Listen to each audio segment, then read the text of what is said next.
네, 안녕하세요. JB입니다. 지금 다음 주 있을 CPI 발표를 앞두고 여기저기서 불안함의 목소리가 들려오고 있습니다. 저 또한 인플레 관련 이슈가 다시 재점화될 것으로 바라보고 있고 많이 걱정을 하며 현 상황을 지켜보는 입장인데요. 이번 영상에서는 인플레 수치 관련해서 다른 방송들에서 이미 다 했던 뻔한 이야기 말고도 다들 놓치고 얘기하지 않고 있는 부분에 대해서 말씀을 드리고 저라면 이런 식으로 대비를 하겠다라는 제 견해를 말씀드려 보도록 하겠습니다. 그리고 시작하기 전에 제가 한 가지 말씀을 좀 드리자면요. 여전히 멤버십 회원분들 중에 제가 실시간으로 올리는 커뮤니티 게시글이 안 보인다는 분들이 좀 계시는데요. 제가 지난번에도 말씀드리긴 했지만 유튜브 어플을 다운받으셔서 유튜브 어플상에서 유튜브를 사용하시면 대부분의 경우 커뮤니티 글도 잘 보이고 문제가 해결될 것 같고요. 그리고 또 요즘 자주 올라오는 질문들, 예를 들면 제가 생각하고 있는 구글이나 TMF의 추가 매수 시점이라던가 이런 부분들은 제가 매수나 매도를 하기 전에 멤버십 분들에게는 바로바로 실시간으로 커뮤니티 글을 무조건 올려드리니까요. 보시고 여러분들이 잘 판단하시면 될 것 같습니다. 자, 그럼 다시 본론으로 돌아와서요. 이번 CPI 발표가 걱정되는 이유에 대해서 말씀드리겠습니다. 한 세 가지 정도 이유가 있는데요. 우선 가장 첫 번째로 다른 방송에서 다루지 않았던 내용에 대해 말씀을 드리겠습니다. 올해 1월부터 CPI 산정 방식이 바뀝니다. 제가 3주 전에 이와 관련한 소식을 멤버십 게시판에 올리긴 했었는데요. CPI 가중치 업데이트 주기가 기존 2년에서 1년으로 바뀐다는 점입니다. 이게 지금 설명드리자면 약간 복잡한 부분이 있어서 그냥 이것에 대한 요약 내용을 간결하게 말씀드리자면요. 현재의 물가 상황을 더 빠르고 정확하게 대입시키자는 게 산정 방식을 바꾸게 된 취지고요. 장점과 단점이 있습니다. 당장의 물가가 하락하는 상황이라면 더 크고 빠르게 CPI 수치의 감소로 이어질 수 있겠지만 반대로 당장의 물가가 상승하는 상황이라면 CPI 수치의 상승폭은 예상보다 더 커질 수도 있습니다. 그래서 이번 CPI 발표는 이 같은 변수도 잘 고려해서 지켜봐야 할 것 같고요. 그리고 또 다른 불안 요소는 부동산 시장이 다시 타오르고 있는 모습이 보인다는 점입니다. 지난번 FOMC에서 연준이 0.25포인트 기준금리를 결정하고 난 다음 날인 2일에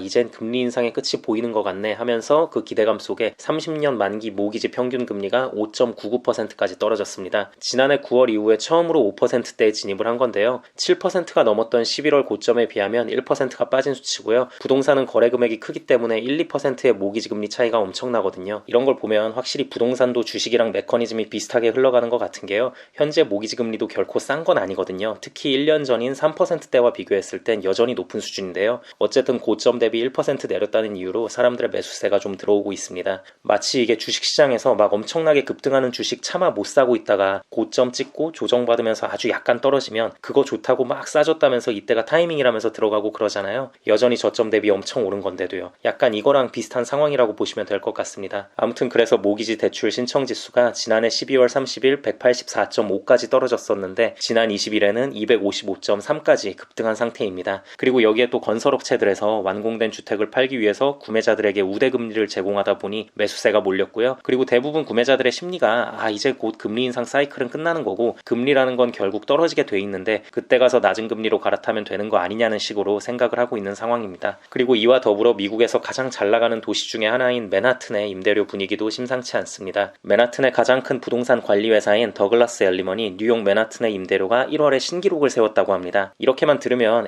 그거 미국의 최고 중심 도시 중에 하나인 맨하튼이니까 좀 그럴 수 있는 거 아니냐. 한국도 보면 강남 부동산은 전국 시세랑 좀 다르게 가는 경향이 자주 있지 않냐. 이렇게 생각이 드실 수도 있는데요. 단순히 그렇게만 별거 아니라는 식으로 흘려버리기엔 좀 문제가 있는 게 중간값이 1년 전보다 15% 상승한 4,097달러가 나오면서 사상 최고치가 나왔습니다. 여러 가지 이유가 있겠지만 요즘 실업률 수치를 보면 정말 완전 고용 상태잖아요. 그래서 근로자들이 다시 사무실로 출근을 하다 보니까 이로 인해 신규 임대도 많이 발생하게 되고 여러모로 부동산 값을 다시 확 끌어올린 원인이 된 것 같습니다. 그리고 근원 CPI에서 4.5%의 비중을 차지하는 중고차 가격 지수도 잘 봐야 하는데요. 지금 만하임 중고차 지수가 1월에 무려 2.5%나 올랐습니다. 그동안 CPI 수치가 괜찮게 나온 데는 중고차 가격 지수가 상상 이상으로 엄청나게 줄어버리면서 CPI 수치 하락에 기여한 부분이 컸거든요. 근데 이게 갑자기 이렇게 다시 튀어 올랐다는 건 분명히 악재로 봐야 할 것 같습니다. 그리고 이와 더불어 1월에 휘발유 가격도 올랐고요. 한 가지 다행스러운 건 조류 독감으로 한때 미친듯이 치솟았던 계란값이 다시 안정화되면서 도매 계란값 기준으로 전고점 대비 절반 가까이 폭락을 한 건데요. 이 부분은 분명 식품 인플레 수치에는 도움은 줄 것으로 보입니다만 그래도 이외의 다른 모든 부분들이 오른 것이 확인이 되고 있어서 걱정이 많이 됩니다. 그러니까 이게 제 생각엔 기업도 그렇고 일반 소비자들도 그렇고 이 높은 금리에도 어느 순간 익숙해져 버린 것 같아요. 인플레 잡는 게 쉽지 않다라는 걸 보여주는 부분인 것 같습니다. 자, 그럼 이 상황엔 어떻게 하면 될까에 대한 제 생각을 말씀드리겠습니다. 뻔한 이야기일 수 있습니다. 현금을 이미 잘 확보하고 계신 분들이라면 그냥 관망하시면서 하셔서 혹시 추가 대폭락이 나오면 그때 가서 매수가 들어가셔도 상관없을 것 같은데요. 그게 아니라면 약간의 물량이라도 부분 매도를 해서 어느 정도 현금을 확보해 두는 게 더 나을 것 같다는 생각이 듭니다. 그러니까 이게 이런 거예요. 물론 제 예측이 틀릴 수도 있습니다. 다만 CPI 수치가 모두의 예상보다 높게 나왔을 경우와 낮게 나왔을 경우의 수를 모두 따져보자는 거죠. 특히 각각의 상황에서 최악의 경우를 비교해보자는 건데요. 현 상황에서 CPI 수치가 모두의 예상을 깨고 오히려 전월 대비로도 더 낮게 나온 경우, 현 상황에서 CPI 수치가 모두의 예상을 깨고 오히려 전월 대비로도 더 낮게 나온다면 시장은 환호하겠죠. 하지만 이때의 상승폭이 과연 얼마나 될까요? 이 부분을 우리가 잘 생각해 봐야 합니다. 사실 다음 주 있을 CPI 수치 예상치가 나오기 전까지 인플레는 당연히 잡혀간다고 보는 게 시장의 시각이었습니다. 그 덕분에 주가도 계속 오를 수 있었고요. 그러니까 인플레 잡혀가는 건 당연한 부분이었기 때문에 이거는 못하면 마이너스를 엄청 크게 때려 맞을 수 있지만 그냥 예상처럼 잘 나온다고 해서 그게 딱히 시장의 대상승을 이끌 요소는 더 이상 아니었다는 거예요. 그래서 이번에도 잘 나오면 시장은 안도의 한숨을 내쉴 겁니다. 어휴, 그래, 괜히 쫄았네.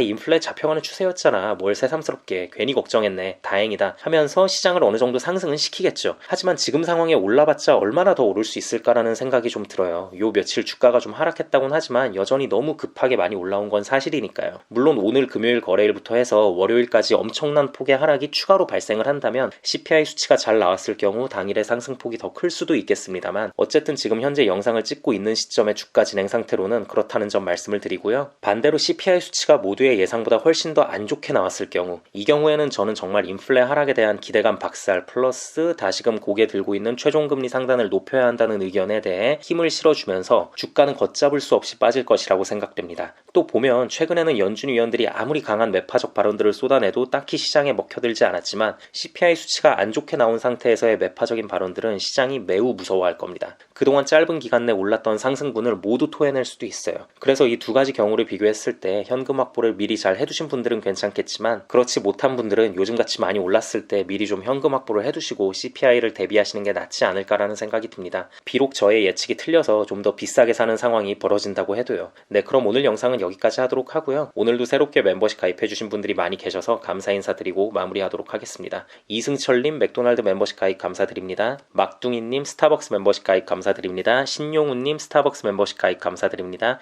전숙진님 스타벅스 멤버십 가입 감사드립니다. 고경환님 스타벅스 멤버십 가입 감사드립니다. 작은경단님 스타벅스 멤버십 가입 감사드립니다. 오로라님 스타벅스 멤버십 가입 감사드립니다. 좋은날 감사님 스타벅스 멤버십 가입 감사드립니다. 돈벌라면님 스타벅스 멤버십 가입 감사드립니다. 임경균님 스타벅스 멤버십 가입 감사드립니다. 이금준님 코카콜라 멤버십 가입 감사드립니다. 남일님 스타벅스 멤버십 가입 감사드립니다. 어게인님 스타벅스 멤버십 가입 감사드립니다. 멤버십 가입을 해주신 모든 분들께 깊은 감사드립니다. 멤버십 가입을 하시면 제가 조회수에 신경 쓰지 않고 좀 더 편하게 이런저런 시장 상황에 대해 말하는 영상들을 보실 수 있고요. 스타벅스 멤버십 이상부터는 제가 커뮤니티 게시판에 그때그때 중요한 사안들이 있을 때 실시간으로 올리는 글들을 보실 수 있으니 많은 관심 부탁드립니다. 그리고 마지막으로 귀한 시간 내어 제 영상을 봐주시고 응원의 댓글까지 남겨주시는 모든 구독자분들께도 깊은 감사드립니다. 앞으로도 단 한 명의 낙오자 없이 모든 구독자분들의 장기 투자 성공을 위한 멘탈 케어 영상 제작에 온 힘을 다하겠습니다. 감사합니다.